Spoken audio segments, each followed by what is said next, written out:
Leo 14 പാപ്പയുടെ ജീവിതത്തിലെ രസകരമായ പല അനുഭവങ്ങളും പങ്കുവയ്ക്കുന്ന പുതിയ പുസ്തകം പുറത്തിറങ്ങി. പെറുവിൽ നിന്നുള്ള അൽമാൻഡോ ലൊവേര എഴുതിയ ഫ്രം റോബോട്ട് ടു ലിയോ എന്ന സ്പാനിഷ് പുസ്തകമാണ് പുറത്തിറങ്ങിയത്. ലിയോ 14 പാപ്പയുടെ മരണം സംഭവിച്ചു എന്ന തരത്തിലുള്ള വാർത്തകൾ പ്രചരിച്ച രസകരമായ അനുഭവത്തെപ്പറ്റിയും പുസ്തകത്തിൽ പറയുന്നുണ്ട്. ലിയോ 14 പാപ്പ അന്ന് വൈദികനായി പെറുവിലെ ട്രൂജിലോയിൽ സേവനം ചെയ്യുന്ന സമയത്താണ് സംഭവം.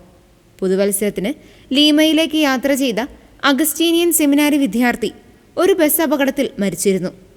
ഈ വിദ്യാർത്ഥിയുടെ മൃതദേഹം സ്വന്തം ഗ്രാമത്തിലേക്ക് കൊണ്ടുപോകാൻ സാധിക്കാത്ത മാതാപിതാക്കളെ സഹായിക്കാൻ വേണ്ടി ഫാദർ റോബർട്ട് പ്രിവോസ്റ്റ് 2000 കിലോമീറ്ററിലധികം യാത്ര ചെയ്യുകയും ചെയ്തിരുന്നു. ഈ യാത്രക്കിടയിൽ മൃതദേഹത്തിന്റെ ക്രമീകരണങ്ങൾ നടക്കുന്നതിനിടെ അധികൃതർ അബദ്ധത്തിൽ ഫാദർ റോബർട്ടിന്റെ പേര് അപകടത്തിൽ മരിച്ചവരുടെ ലിസ്റ്റിൽ ഉൾപ്പെടുത്തുകയും അത് ട്രൂജിലോയിലെ പ്രാദേശിക പത്രത്തിൽ പ്രസിദ്ധീകരിക്കുകയും ചെയ്തു. വാർത്തയറിഞ്ഞ് ദുഃഖിതരായ ഇടവക ജനങ്ങൾ അനുശോചനം അറിയിക്കാൻ അഗസ്റ്റീനിയൻ ആശ്രമത്തിലെത്തിയപ്പോൾ കവാടം തുറന്നത് ഫാദർ റോബർട്ട് പ്രിവോസ്റ്റ് തന്നെയായിരുന്നു. ദുഃഖത്തിലായിരുന്ന എല്ലാവരെയും ഒരേ സമയം സന്തോഷിപ്പിക്കുകയും ആശ്ചര്യപ്പെടുത്തുകയും ചെയ്ത നിമിഷമായിരുന്നു അത്.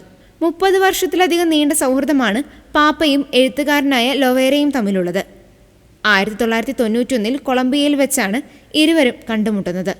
ലിയോ 14 പാപ്പ വളരെ എളിമയും സൗഹൃദ മനോഭാവവുമുള്ള വ്യക്തിയാണെന്നും പദവികൾ ഒരിക്കലും അദ്ദേഹത്തിന്റെ സ്വഭാവത്തെ മാറ്റിയിട്ടില്ലെന്നും ലൊവേര പുസ്തകത്തിൽ പറയുന്നുണ്ട്. ലിയോ പാപ്പയുടെ മനുഷ്യത്വപരമായ ഇടപെടലുകളും എളിമയും ദൗത്യബോധവും വെളിപ്പെടുത്തുന്നതാണ് ഈ പുസ്തകം.